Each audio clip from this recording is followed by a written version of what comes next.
Welcome.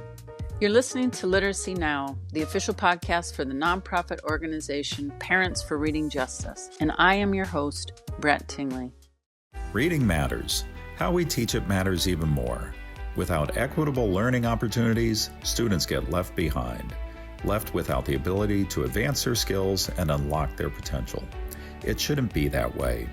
IMSI exists to change that, and we won't rest until we do. With decades of experience rooted in the science of reading, IMSI has long been the educator's most trusted ally. We refine the best of structured literacy and Orton Gillingham to equip educators with the knowledge, tools, and support they need to make a difference in the classroom for every student at every age and every stage. Literacy success is possible through superior training, tools, and support. Learn it better, teach it better, until every person reads. IMSI. Welcome, everyone. We are so excited today to have Robin Zikmund with us. She is the founder of Decoding Dyslexia Idaho and one of these really rare parents that I have been so honored to meet, who even after their own child is okay, they continue to work for the benefit of all children. And it is my honor to have you on with us today. Thank you, Brett. It's my honor to be here with you. Truly, you were a mentor for me when I was struggling and floundering around, and I ran across your documentary. Well, we appreciate that, and the way that we found each other. We also spend some time at some conferences together. And I know a little bit about your why, but I do like to start out oftentimes so that people can kind of orient to where you're coming from. Can you talk to us a little about your why? Sure. My story is really not different from all parents of a struggling child with dyslexia in our public school system. So, unfortunately, many of us share the same story. My why is definitely my son. It started at age 4 my story is a little different in that it did start before kindergarten through a child find evaluation where a team of experts spent 2.5 hours evaluating my son. We were referred to a child find evaluation from a pediatrician well check where it didn't seem like maybe he was meeting all the milestones. So we went to this evaluation, team of experts, 2.5 hours long for them to sit down and tell us that he's delayed. No real indication of where or why or what, just that he was delayed in all areas. And the good news is, Robin, he qualifies for an IEP. Foreign to me, individual education plan, just entering a system that I was really unfamiliar with and took a crash course to get knowledgeable as I possibly could about what this looks like. What does it mean for a mom? What is an IEP? What is special education? What is IDEA laws? And, the journey started long ago. He's 16 years old now. The struggle has been immense. And didn't get him evaluated with dyslexia until he was in 3rd grade. And by then, he's 9 years old. The system has taken this bright, outgoing, charismatic little boy that was so excited about entering this new world of school. And they kind of just took him, Brett, and just kind of chewed him up and spit him out. So at 9 years old, I got my kiddo coming home just falling into my arms in tears to the point where, Mom, what's wrong with me? I just want to kill myself at 9.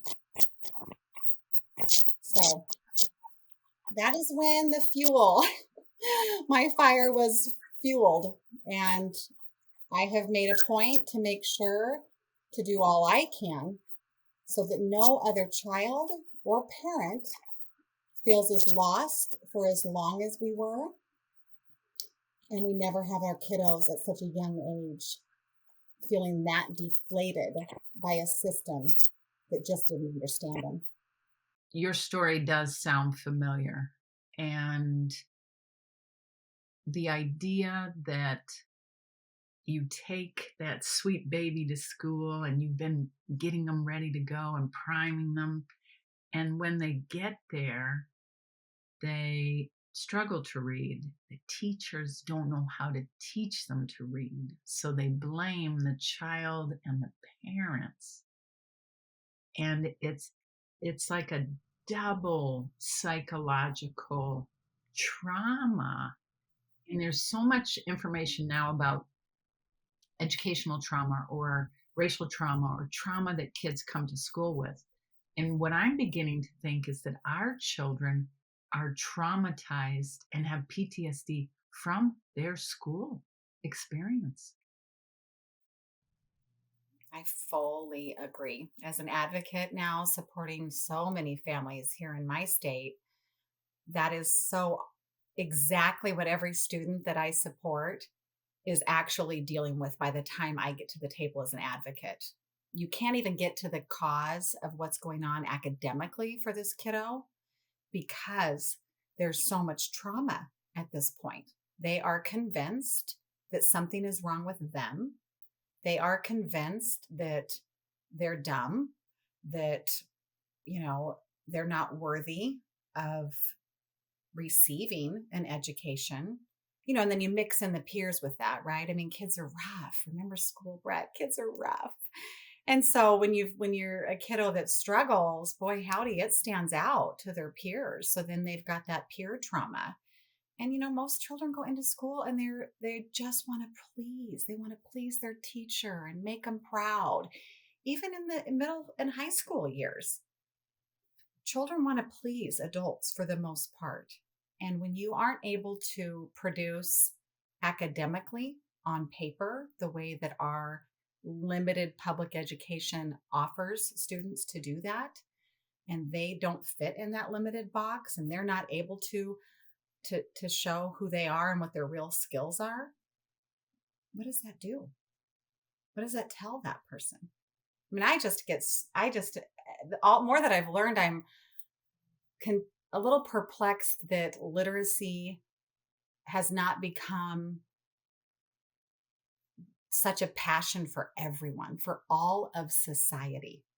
Because if you can't read, what can you do? Where does that leave you?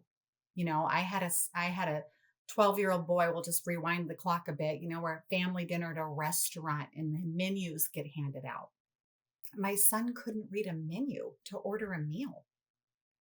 His younger brother was having to read it with him. What does that do to a child? So I just feel like, why is not all of society passionate about that? Because really, when you look at the mental health crisis that's happening in our country, when you look at what we always talk about, Brett, the pipeline to prison, right? Look at what is it? 80% of prison inmates are showing characteristics of dyslexia. And we have so much going on now in our school system for behavioral issues. But it never goes back to the root cause. And so as an advocate at the table, most of the time, those kiddos are only showing the trauma, the behavior, and the mental health issues. And so that becomes the focus of the school team. And you got to peel it all back. You got to convince these experts, these administrators at the table, these teachers that haven't had the opportunity to learn all that we have. You've got to peel it all back for them to see what's actually going on with this child. Everyone should care. Everyone should invest in changing our education system, basically starting at our university teacher prep programs. I know you and I have talked about this so many times, right? Everyone should care about what that product is that our universities are putting out into our schools. And that's where it starts. And then changing the mindset of the public education system, those that run it, the leaders that make the decisions. I just think we could have a whole different system. Well, and I agree. I think that mean, it definitely starts at the colleges of education, and I do think they have been, for the most part, very derelict in their duty. And that is something that you and I are very interested in helping them to improve upon. Um, and I do think that that children get blamed as kind of the last one in the food chain, and that's where it manifests. But I think the problem is much higher upstream.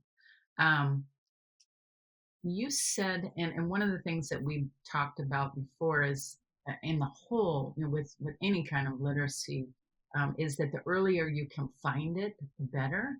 I'm interested in how did you know, or how did you get your son an IEP even before school? How does that process work? That's really impressive that you were so on it.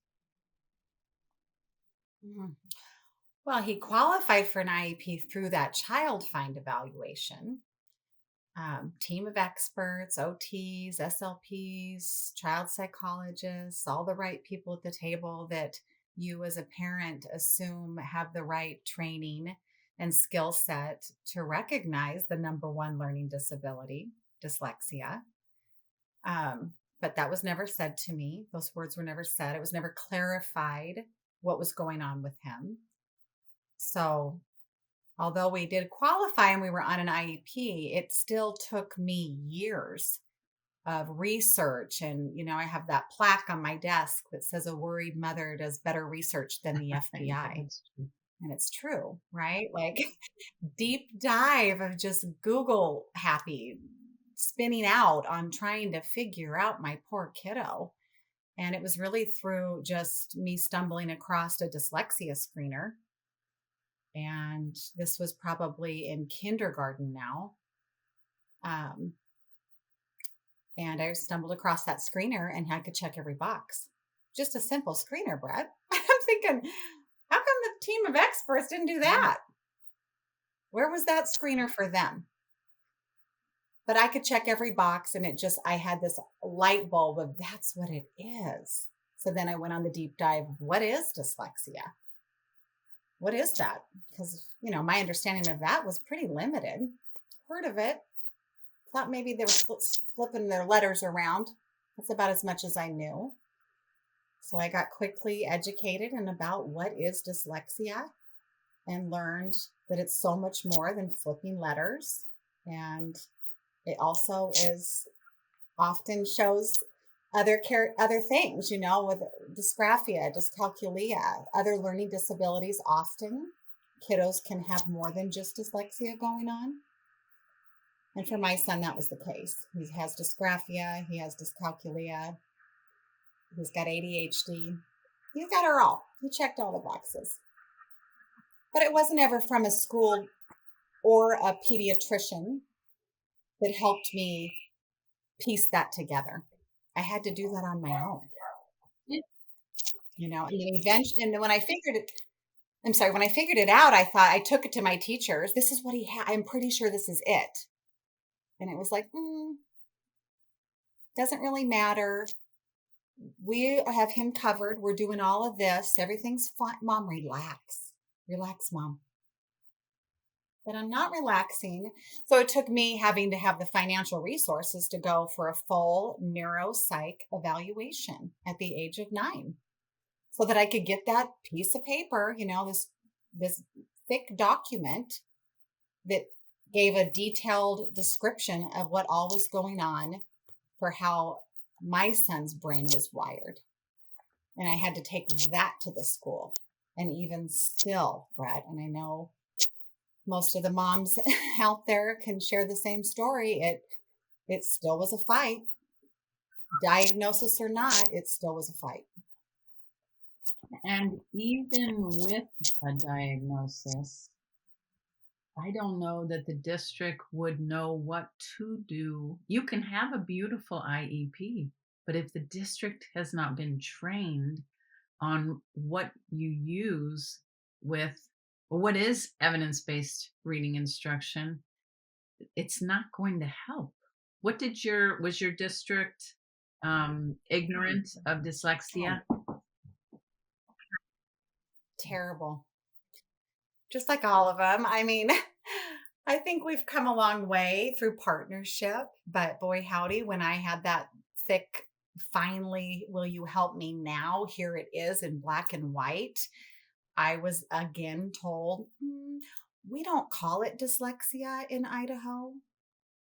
I thought, well, bet you do, because it's a category under IDEA federal law. So I think we do call it that. And that's when I thought, okay, we have a lot of work to do. So I again Googled and I found the Decoding Dyslexia movement. And I thought, oh my heavens, I can't wait to meet the Idaho chapter to learn that there was no Idaho chapter. And I was asked to start it. So I launched it in 2018 and had a very combative meeting with my district special education director. Not a proud moment for me. All the anger of all those years of failure definitely came out at that table. And I was told from her, you know what? We take our direction from the state. Take it up with your legislators, take it up with our state elected superintendent of public instruction. So I thought, okay, I guess that's what I'll do. And I just joined every committee I could join at the state level and then dove my research into the specific to the state of Idaho. Who in Idaho's had anything to do with literacy? What's going on here? And I ran across a piece of legislation that had been passed in 1999, Brett. This is 2018. And this legislation had passed in 1999, and it was a literacy assessment, a mandated literacy assessment, K3. And guess who was on that document? Dr. Deb Glazer. She helped to write and pass a piece of legislation that was intended to catch our kids. But they were Then I really they were not utilizing it. No. So I reached out to Dr. Glazer and introduced myself on the phone, and she basically said, good luck. It's going to take an angry mom with thick skin to get any changes made in this state. And I hung up that call, and as I was terrified, Brett. I wouldn't have described myself as an angry mom with thick skin, but my skin got a lot thicker when I hung up that phone call. Yeah, I thought, this isn't right. When something's not right and there are laws in place, both at federal level and now I've learned at state level, and things are still not happening, why? Well, and what I love is that, again, there are two different kinds of people. There are people who will work until their child gets relief and then they'll move on. And then there are people like you who stick with it because there is an injustice, there is a wrong, and you can't really help but continue to fight it. So there's somebody, well, maybe you'll get to this in your story. There's another very famous Idaho literacy expert. Parents for Reading Justice is a nonprofit grassroots movement dedicated to ensuring every child learns to read by engaging parents and educators in adopting the science of teaching reading.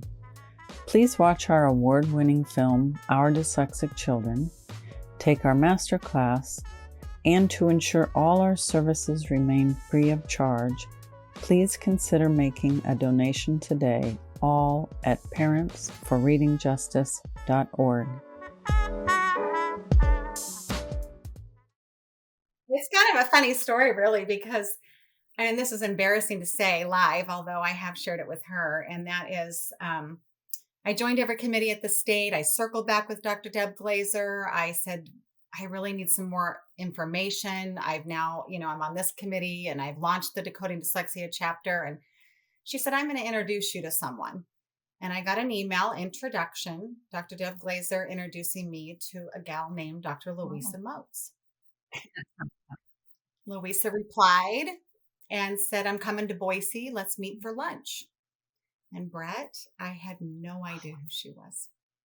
I no idea, because I truly am just a mom. I know nothing about literacy. I know nothing about special education. I know nothing about IDEA law. Um, I just know that my son's not the only child with dyslexia. And I know the impact this failures of this system have done for him. And I'm just not okay with it. So I really am just on this crash course of learning everything that I can. I go and meet Dr. Moats for lunch, and she is lovely and kind. And just her focus was just wanting to know about my kid.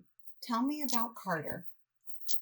And it was a lovely lunch. And I shared with her, and she shared with me about her journey, never really saying much other than, how she got involved with studying the reading brain.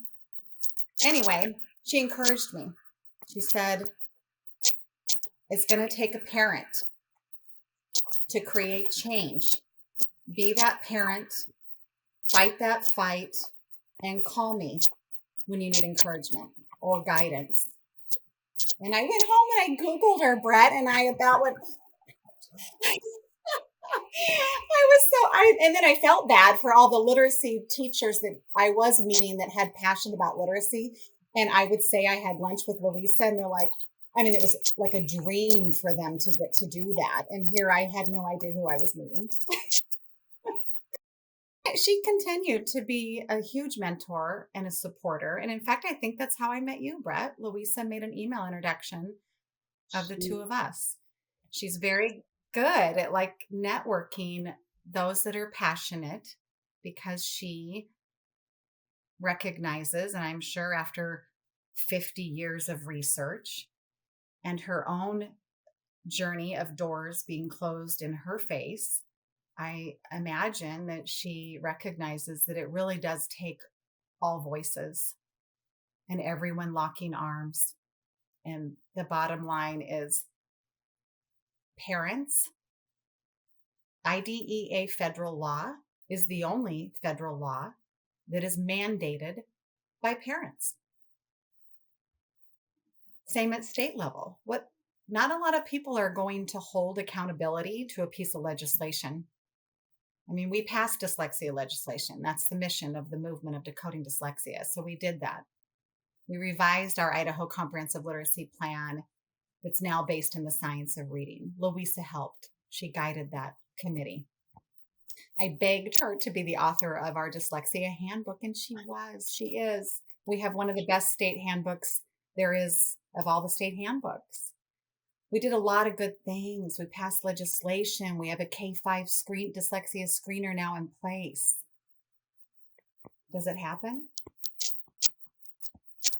It's the parent who is going to be accountable for making sure that piece of paper, that ink on the paper of a piece of legislation is actually going to happen. The parents. I agree completely. We have a similar issue in Ohio. We have some new dyslexia legislation that we helped pass. And as you said, the accountability function lies with the parents if the mechanism is built into the legislation. IDEA, I'll never forget Kareem Weaver's face when he and I were talking on one of these, and he has a child with dyslexia that they realized that one of his children has dyslexia, and he began looking into IDEA and child find specifically, and he said that law has some teeth. And from a parent perspective, that is one of a really effective lever that you can use in a district. But as you say, the parents are the only ones who can use that lever. Only ones. And the schools don't want us to know about it. The schools, the system, they're hopeful that we just kind of go away. They're hopeful that we are the parent that kid gets what they need and we just move on. there's those of us out here that have been doing this a long time. There's definitely Decoding Dyslexia state leaders that have been at it much longer than I have. And, they're the heroes and really bringing light to the D word being used in our school systems. So there's a lot of us that are out there that aren't stopping at just helping our kid, but not enough because I don't think a lot of change has really happened. I'm still confused by that. I'm confused by why. Why not? I do think you raise an interesting point. I was saying, and when I talk to people, so I have like a group of people such as yourself that I feel like I'm so close to, and I just love and adore. But then there's another part of my life that's totally outside of that. And in that outside world, if I use some of, like, you would just be bored if I started talking about the NAEP scores. I've heard all about that. But if you're at a, picnic or something, and you say that only, a third of the kids are below basic, a third are basic, and a third are proficient, a third are reading at grade level, people actually don't believe what you're saying. They're not sure of the statistic. They're not, and so I think that it has to do with awareness. I don't think people know. That's a good point. I think that's where the Emily Hanford podcast and one good thing that came out of COVID was all of us having to be really deeply invested on our kiddos at home learning that was happening then. And that really shed a light on reading, literacy. And then Emily's, podcast, Sold a Story, is just amazing. And I'm so grateful for it. She had done podcasts on dyslexia prior to that, but that one really caught everybody's attention because it wasn't just about our dyslexic kids. It's about the national literacy crisis, which is what it is. And, even people will say, well, do they have dyslexia or is it dystechia? And here in Idaho, we have a lot of dystechia. I'm not looking to over-identify children as having dyslexia, nor should we need to in order for them to get the number one skill that I think teachers or schools should be accountable for teaching, and that is literacy. So we do have some dystechia going on. Not all of our kiddos are dyslexic. This isn't a big push about just dyslexic children. I mean, I started my journey passionate about dyslexia. And through that, I realized it's not just our dyslexic children who aren't being taught to read. And then you dive even deeper, and then you go back to that Google research and you learn about how are we teaching reading, which I kind of had a crash course in that because when my journey started with the Child Find evaluation, we were actually in the state of Colorado for that. And the school I was at in first grade was a whole language school. And my son was placed in the 12-week reading recovery program. I say it all the time. He's a reading recovery casualty. But reading recovery wasn't good for most children, but it was devastating for a dyslexic child. Because to this day, my son at 16 still uses failed strategies to decoding the words on paper that were ingrained in him through the 12-week reading recovery program. It just blows my mind where the accountability is on that. It's an industry, right? Like it's an industry. People are making money on the failures of our children. And unfortunately, I'm embarrassed to say I'm not from Ohio, but I live in Ohio. In reading recovery, the North American headquarters is based at Ohio State University. And our district used it, and our kids suffered as well. In fact, the kind of shorthand is it appears that it teaches kids the tactics that poor readers use, anything they can possibly think of, looking at the pictures or just trying to figure out from the context, what on earth could this be? It's actually taking kids who might Right. be able to learn to read, um, and creating these poor reading skills, which is, like, Right. as you say, is criminal. There's a lawsuit right now, and Reading Recovery is suing the governor because he's trying to eliminate 3Qing in our statewide legislation. I mean, I just can't help me understand that. I heard that and I just thought, what is happening? Who has time for that? We have a literacy crisis going on.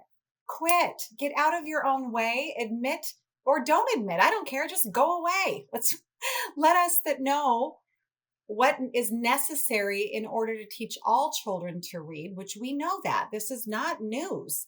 That's the other thing that I thought was so perplexing. How has Dr. Motz's research for 5 decades been out there and available, and we just poo-pooed it and did our own thing instead?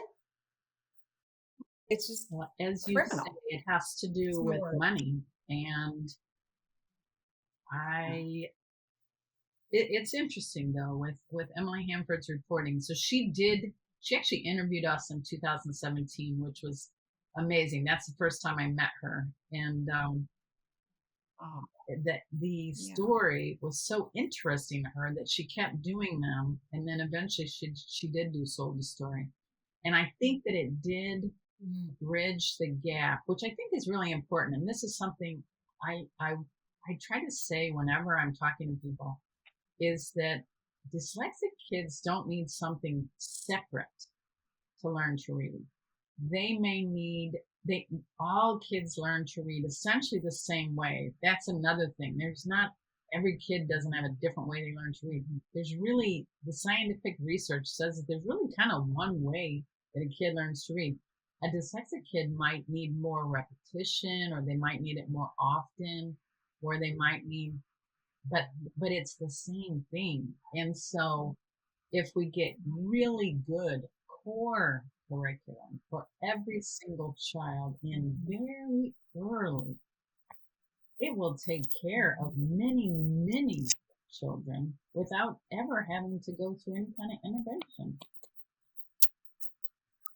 That's exactly right, Brett. I mean, it's and I don't know what you want to call it. Pride. I'm not sure, but in my own district, largest district of the state, they just purchased a new ELA curriculum. It's better than the one we had prior, but it's not what we know is necessary in order to truly move the needle. But they spent $8.5 million of taxpayer money. And don't quote me. I mean, it's somewhere in that ballpark, right? A giant amount of money on this core curriculum. Then they went out and purchased, UFly, a little bit of that. And then they went out and, invested in MZ training, the Institute for Multisensory Education. And then we've got Sonday program because that's for dyslexic children or tier 3 or SPED kids. And then we've got, for Read 180 and System 44, another program for, the secondary SPED kid. And it's like, oh my God, stop the madness. And then they ask our poor teachers that are already overwhelmed in the classrooms, you guys go ahead and just pair all those together. Just kind of figure out how they're all going to work and speak to each other. And you do that, but we're not going to drop the core curriculum that we purchased because we don't want egg in our face that maybe that wasn't the best purchase. So we're not going to fully use programs like MZ that we know is approved by IDA and is a quality curriculum for foundational skills and beyond that is necessary for dyslexic children and beneficial for all children. We've trained teachers in that. We've spent $1,000 on that training, but we're not going to allow the teachers to use it with fidelity because we don't want egg in our face because we purchased this program over here. This is the mindset, but this exact scenario is what happens across the nation. where they are piecing together all these different things until there's a district in Kentucky that's near and dear to my heart who had a light bulb moment. Guess what, though, Brett? The superintendent of that district's son is dyslexic. So unless you have a decision maker that has walked the journey that you and I have walked, they are not committed to the level that you and I are committed to doing it right. So their district out there wasn't about to just do all these different programs half-ass. They were committed. Literacy is our commitment, and there will be no child that is going to leave my school that isn't been given the gift of reading. And they committed to that. They did away. They had the egg in their face. We're getting rid of this program, and we're going to hunker down and deliver EMSI with fidelity. And the increase they had was, well, there's case studies on it. I mean, there's a story, there's a webinar, a whole webinar about it. But nobody else wants to listen. In my own district, they don't want to listen. So we just keep failing kids, and they keep celebrating mediocrity. They keep celebrating, but 80% of kids had increases, Robin, 80%. Yeah. I don't celebrate that, well, Brett. It brings up the point that you mentioned before. We originally thought, very early on in this work that teachers knew what dyslexia was, knew how to teach them, but they were just hiding it for some reason. So I was very angry, super angry. But then what I realized was teachers don't know. They actually think that dyslexia is not really real, and that it is you didn't read to your kid, and your kid's avoiding and pain in the butt. And so what we found, and this is kind of beautiful, is once, and Emily Hamper talks about in her podcast, Sold the Story, when we know better, we do better. So she gives districts and administration the ability, and even colleges of education, the ability to change over to the science of reading. Once they know about it, they can do better. So just let go of all the guilt and the egg, like you're saying, on your face, and just move to the science. Because right now, parents and teachers are both, being harmed because colleges of education are not keeping up with science.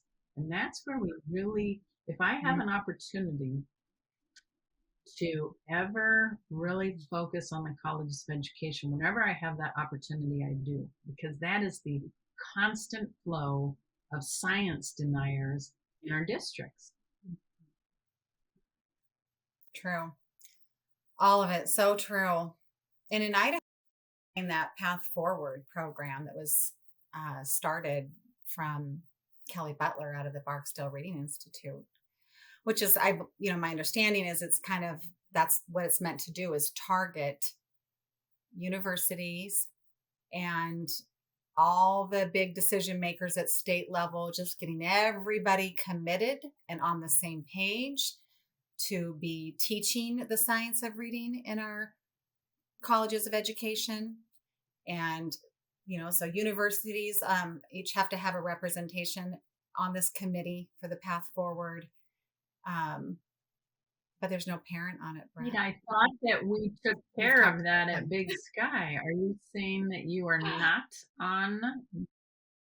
I mean, I've never been invited. I think that it might already be, the ship might have already sailed for the state of Idaho's involvement with that program. They're already too far into it for me to jump in, which is, all I care about is just getting it done. And the reason that, and like you and I've talked about, the reason that the parent being involved in that is just that accountability piece. We are the ones that have the children coming home that have been impacted and seeing that impact in a different way than anyone else is going to see it. And it fuels your fire.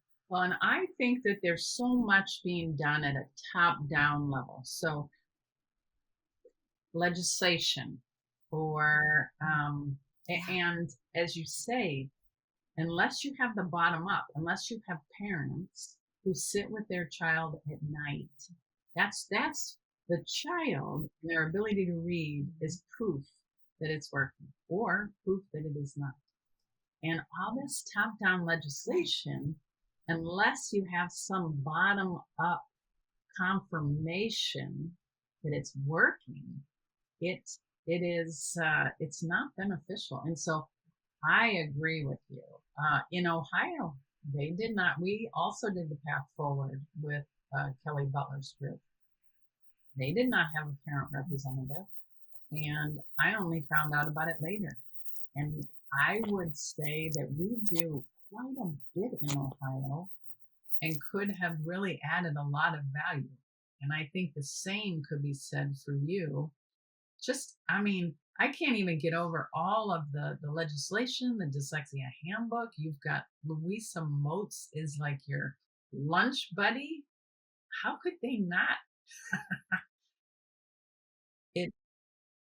I did just get lucky to be here and have her be a resident of the state and get to learn from her and get introduced to you and all the greats in this work. There's so much good I try to remind myself of, getting to go to Big Sky and be a part of that amazing conference that Dr. Nell puts together, and all the researchers. You're just right there at the table. She is 100% committed to, I think, similar to the mindset of Dr. Moats, and it locking arms with everyone. This isn't just about the researchers or the teachers or the administrators or the parents.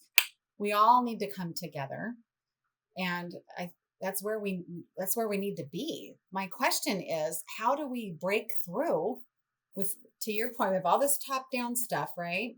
We got some stuff happening. So where's the disconnect? How do we break through? And I know you've done well with flipping your district, but how do I break through to mine? I sit on a task force that I basically begged to have put together, and our superintendent put it together, and we meet. But there's this weird, disconnect. They're not fully committed to doing it any different. They think that they're doing all the right things, and they're doing a lot of right things. I'm not saying that there aren't amazing things happening in our district and that we haven't evolved quite a bit and we're growing all the time. But there's still this disconnect with that, what I explained earlier, this piecing of all these different things. So what's it going to take to just be committed? What I would say is we have the same issue. And this is interesting because we do have the documentary that we put together that talks about our story, how we did what we did, how we flipped our district. We also have the master class, and all of this stuff is free. So I would encourage you to do that, but to look at that. But what I see day in and day out is that school districts are busy, busy, busy. Too many things to do. I respect educators a great deal. And I think that they are like overwhelmed with everything that is being asked of them. And so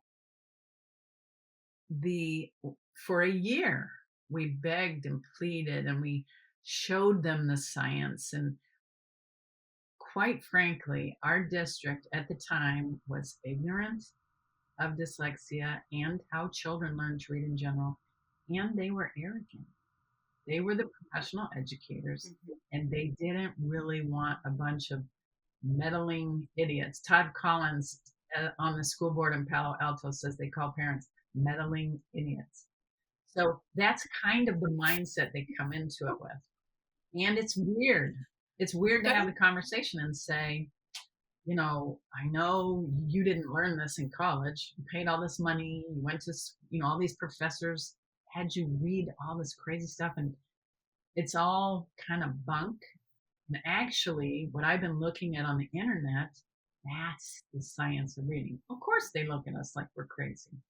But what we had to do, and that's why, as Kareem says, child find, federal law, a lot of teeth. So what we did I admire what you did. You tried to figure out what to do, and they told you the statewide level, that's where you start. So that's where you started. For us, what we realized was that we have legal power in the district. We have electoral power in the district. We can elect the school board, who hires and fires the superintendent, the only check on the district administration. And so we begged and pleaded and tried so hard. But then after a year, we said, listen, fellows, we think you're breaking federal law, child find. And we had 19 parents. We went to every single school board member. Some wouldn't meet with us. Superintendent did not want to meet with us. And so we were forced, and I can say it honestly, we were forced to file a systemic group complaint. Again, parents providing the accountability, and they were found in violation on all 3 allegations. Now, I would tell you that moved literacy and teaching dyslexic children how to read and learning how to teach kids how to read in general, that moved it way up on their to-do list. Way to the top. Way to the top. And I agree. I agree in that could be what it takes, right? At district level. I did start at state and did those things. But here in Idaho, it's local control, which I think most states are. So that's always the go-to excuse coming out of our state department. Well, it's local control. We can only guide them. They get to make their choice. And the science of reading has certainly become, a focus in the state of Idaho. But I think that is not necessarily understood. Districts are quick to say, oh, we purchased a science of reading based program. Okay, they did. But where's the professional development for how to implement it with fidelity? And what are the holes in that? Because we know that all curriculums have holes. So there's just always work to be done. And state level, I remember having a meeting with my superintendent, and I didn't want to be the Sue happy mom. Not that that's not important, and nor is your group, but I was like, what?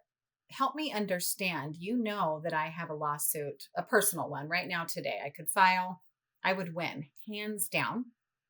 So help me understand why it is that all of a sudden then, because money is always the issue. We don't have the money for that. We don't have the money to train teachers. We don't have money. So why is it then that you would magically have a bucket of money to start providing Orton Gillingham instruction for my son? If I were to file a lawsuit and win, which I would, you would then have the money. His answer, Brett, we have insurance for that.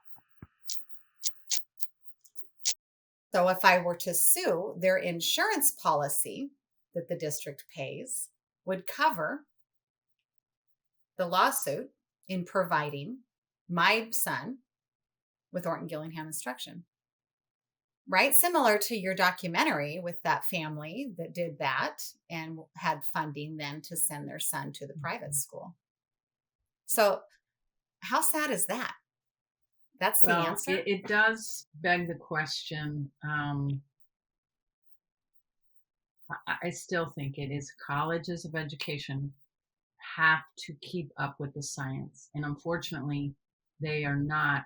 Actually, we do have a few in Ohio, and there are a few, and it is beginning to change. But I think parents play such a critical role in helping districts go to the science of reading and making it more immediate. One of the things I wanted to do, because I know that I could talk to you all day long, and it's hard for me not to, but I'm trying to be conscious of our time.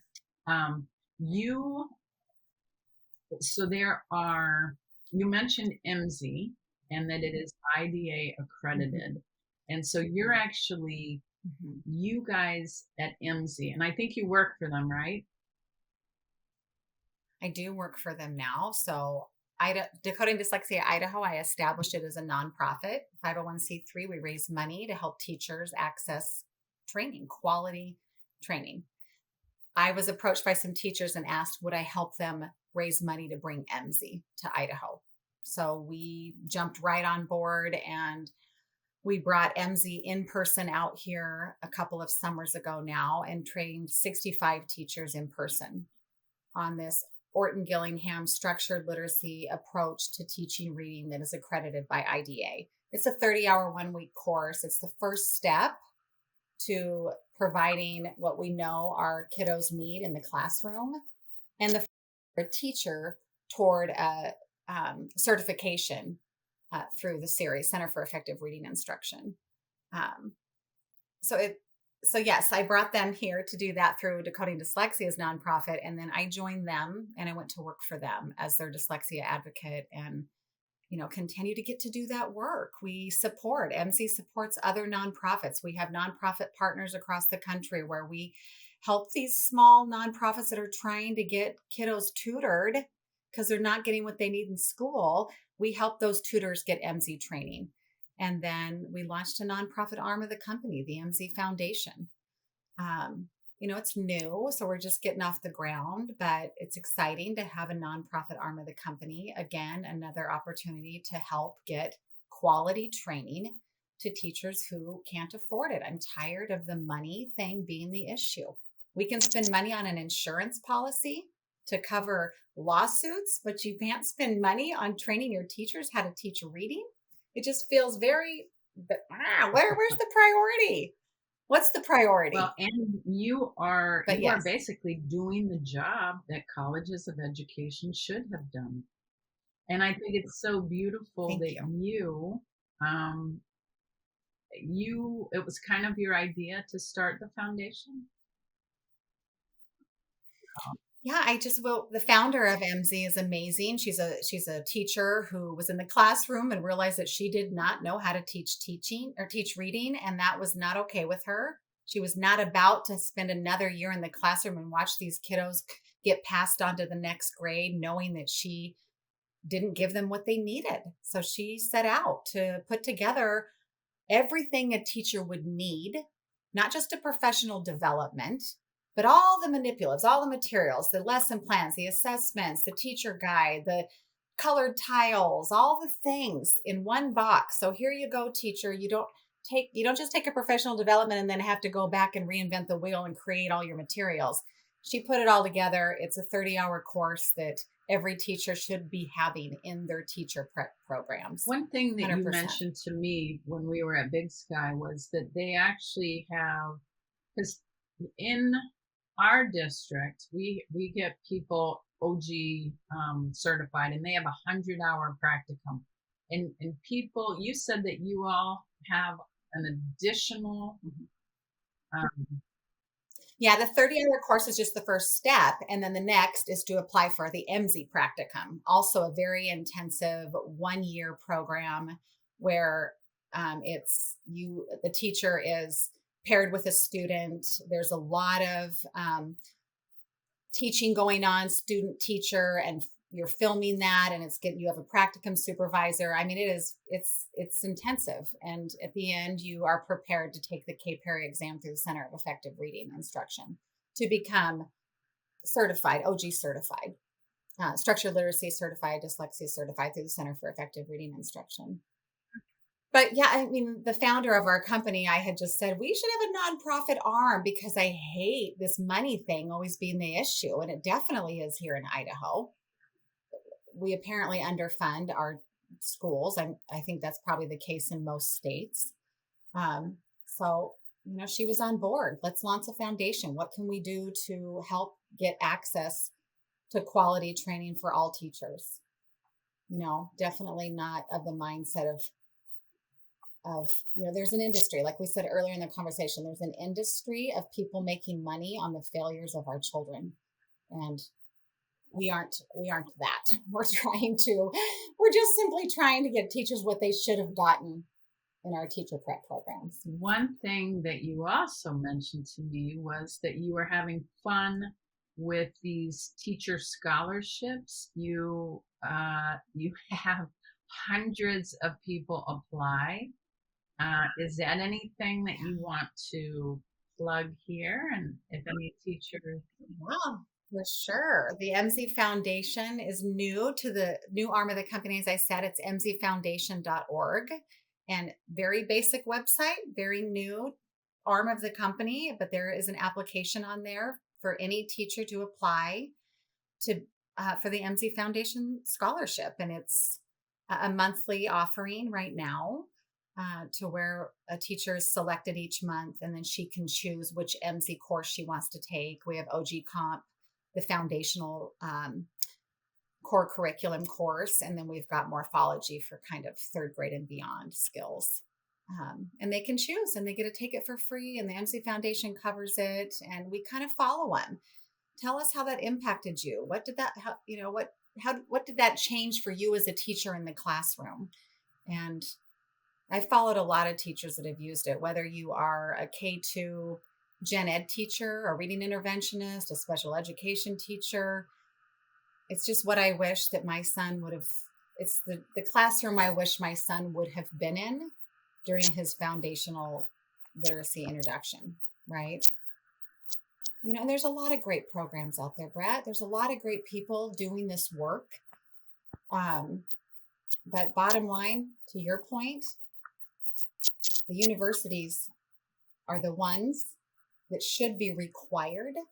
Why does it fall on the taxpayer to then fund teachers to get the training that they should have gotten in their teacher prep program? Well, and one of the things that I mentioned to you last time we saw one another was that in Ohio, what we are doing, and our district in particular, because we started at a district level, we were able to convince our district to flip to the science of reading. We have been able to take in our district, along with a few others, to supply customer feedback to colleges of education. And that helps them. I mean, basically you're saying we're not going to be able to hire as much from your college if you don't move to the science of reading. And we're probably not going to be able to put your student teachers in our classrooms. And those are and if you loop in the provost, you are making a very persuasive argument. I love that lane. I love that lane. Like, our school districts are not going to buy your product, universities, that you are offering us. And there are universities in Idaho. I mean, Dr. Sally Brown, right? You know her. She's, College of Idaho. I mean, if you get an opportunity to go through her teacher prep program or any of her courses, that's the class you want to be. There are universities that are doing it well, but I would venture to guess the bulk majority are not, or they're just starting to shift that direction. And it's not just science of reading. It's understanding that body of research, right? Science of reading is just a body of research about what we know about how the brain learns to read. It's important, right? It's important information, but teachers need to know how to apply. Okay, so now we know how the brain learns to read. What do I do now? Science of reading isn't going to teach you what to do necessarily. So that's where that structured literacy, and I like to pull in the Orton Gillingham piece because I know that my kid benefits from that. All kids will benefit from that. But really, I would love to see university prep programs not just offer science of reading instruction, but deeper than that. Structured literacy, definitely those that go on to get a special education certificate. How many of those have you talked to, Brett, that have never heard the word dyslexia in their special education program? It's the number one learning disability. It falls under the SLD category, and their eyes just glaze over that they're not familiar with that. Huge miss. How are you not familiar with that? In fact, in my opinion, and when we passed our legislation, which Dr. Sally Brown was a key player in helping to pass, she wanted that. She wanted to be sure that that was included, that all K-12 teachers in the state of Idaho now are required to take a course on what is dyslexia. And we got pushback on that. Why would the PE teacher, the science teacher, why do they need to know? Well, I'll tell you why. Because dyslexia affects kiddos, especially in those later years, in several ways. And I'm so tired of the behaviors, the mental health issues, the things that have developed because they didn't get what they needed, to being the only focus that a teacher sees. If a teacher understands dyslexia, then my hope is that 11th grade PE teacher who sees some behavioral issues can look past that. I don't know how many kids I've been an advocate for who's a football player, let's say, and they've been able to play Friday night football because their grades were poor. What? And what grade is poor? What are they struggling with? Oh, their ELA block? Or like, it's just like, it's not rocket science.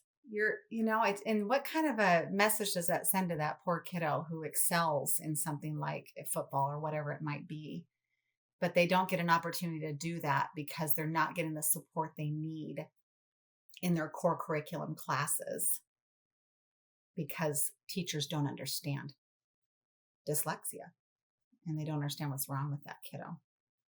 We could talk forever, Britt. I'm sorry I keep going over, but there's so much to cover, right? I completely agree. Well, we'll have to have you on again and we can continue the conversation because I know that neither one of us is going to stop doing what we're doing because it's until every child can read. Well, thank you. Thank you so much. And thank you so much for being the kind of person who you see the problem at the statewide level and you fix it there. Then you see the problem that teachers are not getting proper training. So you see the problem and you fix it there. And so thank you for staying in there and solving the problems. And that is why parents are so critical. I actually think parents should be funded by foundations. I had this epiphany the other day. Parents are the only ones working on this that are not paid. Colleges are paid, legislators are paid, teachers are paid, everybody's paid, doctors, neuropsychs, everyone, except parents. And parents who work for all kids. I actually think foundations should pay and help those parents, because a lot of good parents are getting sucked out of the system because you have to work. You have to. You can't just, this is not just a hobby. This is important work. Oh, and so for sure. I could not agree more. I know we've talked about that. I couldn't agree more. I spent 6 or 7 years at my kitchen nook, just furiously working on Decoding Dyslexia to build it up and figure it all out, earning a $0 paycheck year after year after year. And I was fortunate, Brett, to be able to be in that setting, to have that kind of time and to not have to work. But, eventually there was a time when the dyslexia remediation for my son was costing $1,000 a month for him to sit at my dining room table to learn to read, pulling him out of our public education system to get that, because there was no more time to waste. And so when you got to ink that kind of a check, you got to go back to work. And I'm very fortunate to work and continue to do what I'm passionate about for a company that is full of passionate educators, like so many of them out there. But I'm with you. The parents should be supported as a group to further this push, because in the end, back to Dr. Louisa Moat's message to me was, it will take a parent, and Dr. Glazer's, it will take a parent to get the job done, Robin. Don't give up. And so I continue to follow it. I'm not just going to pass legislation and let it get dusty like the one that happened here in 1999. What are we doing with that? What does it look like? What impact is it having for our teachers and ultimately our kids? And so we just keep going, Brett, and I'll see you at the next conference. And we'll just keep after it until somebody, I'm not sure until when. Thank you so much. And like I said, you are a role model for me. And I am very honored to have gotten to know you and to work with you. So thank you so much. Literacy Now is a podcast designed specifically for parents in our effort to ensure every child learns to read. Parents deserve a seat at the table, and we bring their voices to the fore. We invite you to join the Parents for Reading Justice community on all of our socials, and make sure to visit our website to watch our documentary and to take our masterclass. All of our content is free of charge because every child deserves to learn to read. This episode was brought to you by parentsforreadingjustice.org, produced by Brett Tingley and Keita Mascaro.